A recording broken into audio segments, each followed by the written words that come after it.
spiritual practice that has languished is lament. Lamentations aren't welcome in our Western world. We push away hard feelings. We're either annoyed or embarrassed by them. We don't like them in ourselves, and we don't like them in others. I just think about funerals, and funerals today are called celebrations of life, which, while celebrating the gift of that person, that language, it turns our eyes away, our feelings away from the hard grief of that moment. We don't give people space or grace to express the depth of what they are keeping hidden. I remember in a previous church when a woman lost her husband quite suddenly. We hadn't seen her for weeks after the funeral, so I called her to see if everything was okay. She said that she didn't want to come back to church until she finished grieving.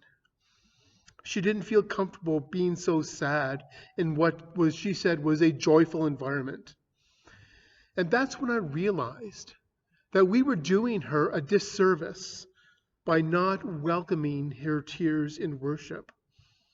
Because the impulse is to create a place for celebration in worship.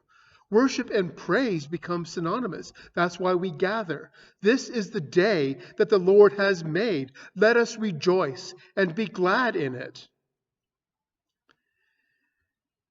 And I can hear that woman asking, but what about those times when I don't want to celebrate or I can't celebrate? What about those times when celebrating feels like the last thing I can bring myself to do? What about those times when I'm just barely holding it together? I don't want to clap my hands. I don't want to shout with a joyful noise. All I want to do is grieve and lament. But the temptation of our world is to jump right into healing and comfort. But the Bible doesn't jump so quickly and easily to bringing mourning into dancing or tears into laughter. In fact, the Bible does a tremendous amount of grieving. The Psalms are a great example. As we learned in the Wednesday Bible study, Psalms of lamentation, they make up a pretty good bulk of the Psalms, and the language gets pretty raw and direct. These are very human prayers, crying out to God in very human circumstances. The Psalms accuse God of abandonment and even murder. They say God has fallen asleep, and they pray that terrible things will happen to their enemies. And in many Psalms, the person's anger isn't resolved. Prayers aren't answered. God may not even exist for all the psalmist cares. God is either forgotten about or doesn't care about the person's circumstances. So the psalmist feels like they're just on their own to heal the pain that they're in. Because many psalms express a deep woundedness, a woundedness that is achingly human. It's a woundedness that we all can identify with, a woundedness that's cut deep in human experience. Even Jesus turned to the Psalms as he hung dying, and he quoted the opening of Psalm 22. My God, why have you forsaken me? Because he knew what all of us know, that grief is real, suffering is real, loneliness is real. To deny any of these is to deny what we remember today. The cross is that moment when the most urgent of human experience meets God's divine life. Today is when God's divine life joins the human journey in its horrific limitations. Today is when God doesn't just look at suffering, scared humanity, but God enters into our experience in the most immediate way in the body of Jesus. And today, God is praying a psalm of lament. Some say that the world is living Good Friday right now and is praying a psalm of lament, and has been for the past few months.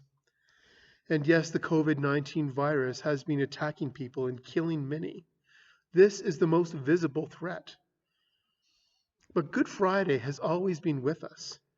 Experiences of abandonment, of hopelessness, of isolation, of loneliness, of fear, of illness, of grief, of violence, oppression, and death have always been part of the human experience. And today, they are part of God's experience. God now knows the depth of human limitations personally. God now knows the cruelties living in creation. God now knows the sweeping scope of human living and has finally understood the heart of the Psalms and the prayers that cried out to God for help, but no help came. So today, Good Friday, today becomes a prayer, another sort of prayer, a prayer where human limitations are met with divine tears. And as Jesus' body comes down from the cross, and now that the tomb is sealed, the world's lamentations cease their wailing. The sovereign of the universe is hushed, and creation waits in stunned silence, a silence that tacitly and collectively asks, now what?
Thou